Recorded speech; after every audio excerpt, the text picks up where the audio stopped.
আমি ধর্মভীরু হলেও ধর্মান্ধতা আমাকে গ্রাস করতে পারেনি। আমি সুস্থ চিন্তা ও মানবিক মূল্যবোধে বিশ্বাসী একজন মানুষ।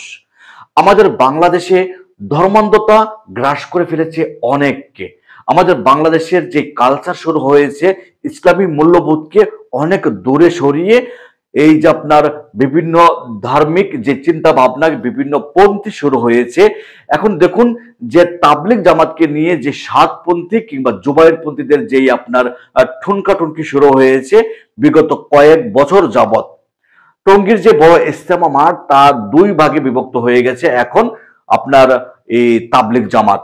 যে তাবলিগ জামাত বাংলাদেশের এবং এশিয়া মহাদেশের মধ্যে সবচেয়ে বৃহৎ। আমি জানি না এই তাবলিগ জামাতের যে আকীদা এবং তাদের বিশ্বাস কিভাবে কোথায় থেকে, এর কারণ কি, তারা কোন অনুসারী আমার জানা নেই, কিন্তু আমি এতটুকু বিশ্বাস করি আমাদের ধর্ম হলো ইসলাম।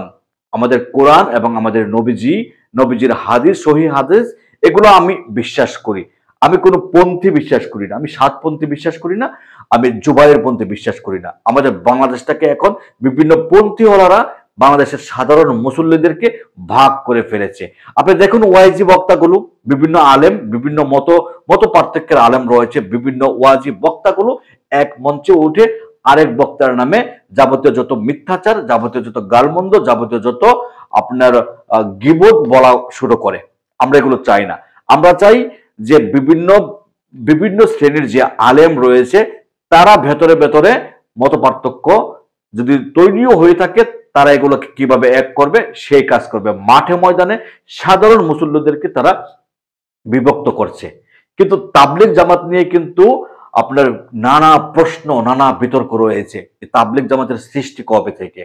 আমি যতদূর জানি 85 বছর, প্রায় 85 বছর হলো আপনার এই তাবলিগ জামাতের যেই সৃষ্টি, তারপর থেকে এই নিয়ম মাফিক আপনার করে আসছে। কিন্তু ইদানিংকাল যা শুরু হয়েছে, কাদা ছোড়াছুড়ি হয়েছে, জুবাইরপন্থী এবং আপনার সাতপন্থী যেভাবে রক্তক্ষয়ী যুদ্ধের মধ্যে লিপ্ত হয়েছে, এগুলো আমাদেরকে আসলে ভাবাই। এবং অন্য ধর্মের যে শ্রেণীর লোকগুলো আছে বা বিভিন্ন দেশের যেই বিভিন্ন ধর্মের লোকগুলো আছে তারা কিন্তু আমাদের ইসলামের উপর কালিমা লেপন করে শুধুমাত্র এই তাদের কারণে। কারণ জুবাইরপন্থী আর যে আপনার সাতপন্থী, আমরা কোনো পন্থী চাই না। আমরা শুধু একটা পন্থী হতে চাই যে আমাদের প্রিয় নবী হযরত মুহাম্মদ সাল্লাল্লাহু আলাইহি সাল্লাম যেই দিক নির্দেশনা দিয়েছেন, যে আপনার বিদায়ী হজের ভাষণ কিংবা ওনার যে সহিহ হাদিসগুলো রয়েছেন, কোরআন কি বলেছেন এবং আমাদের নবীজি কি দিক নির্দেশনা দিয়েছেন, এগুলোর উপরেই আমাদের পথ চলা। আমরা কারোর পন্থী হিসেবে, কারোর দিক নির্দেশনা হিসেবে আমরা চলতে চাই না। কিন্তু আমাদের বাংলাদেশটার মধ্যে এই তাবলিগ জামাতের নামে এখন দুই ভাগে বিভক্ত হয়েছে।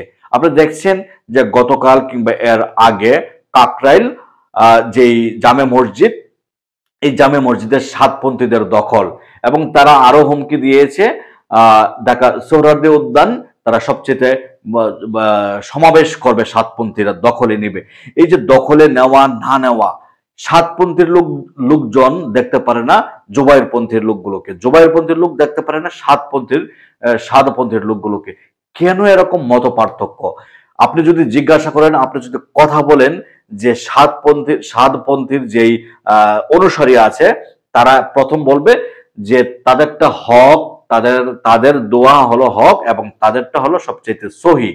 তারা জুবাইরপন্থীর লোকগুলোকে গালমন্দ, এবং জুবাইরপন্থীর লোকগুলোর যেই আপনার কি বলে সমর্থক যারা আছে তাদেরকে যদি জিজ্ঞাসা করেন তারা প্রথমেই বলবে সাতপন্থী হলো বেদাত, সাতপন্থী হলো আপনার কি বলে ধর্মান্ধতা, সাতপন্থী হলো আপনার কোন ইসলামের কোন ধারক না, তাদের দোয়া কিংবা মোনাজাত এটা কবুল হবে না। এই যে মত পার্থক্য, কার দোয়া কবুল হবে কার দোয়া হবে না, তারা একজন একজনকে ফতোয়া দেওয়া শুরু করছে। এই টঙ্গীর যেই তোরাগ মাঠ, ইজতেমার মাঠকে কেন্দ্র করে লক্ষ কোটি টাকার বাণিজ্য হয়। এই বাণিজ্য, এই টাকা পয়সা লেনদেন কার কিভাবে হয় এগুলোর আসলে সুষ্ঠু তদন্তে নেই। ইসলাম কি বলছে, আমাদের কোরআন কি বলছে, হাদিস কি বলছে, আমাদের নবীজি, প্রিয় নবীজি কি দিক নির্দেশনা দিয়ে গেছেন, এর মূল স্রোত থেকে আমরা এখন অনেক দূরে সরে গিয়ে আমরা এখন পন্থীওয়ালার মধ্যে এখন পড়ে আছি। কয়েকদিন পরেই এই তোরাগের ময়দানে আপনার শুরু হবে বিশ্ব ইস্তেমা। এই ইস্তেমাকে কেন্দ্র করে কিন্তু এখনই শুরু হয়েছে আপনার মৌখিক যুদ্ধ শুরু হয়েছে, দখল নেওয়ার যুদ্ধ শুরু হয়েছে, ক্ষমতার বাহাদুরির যুদ্ধ শুরু হয়েছে।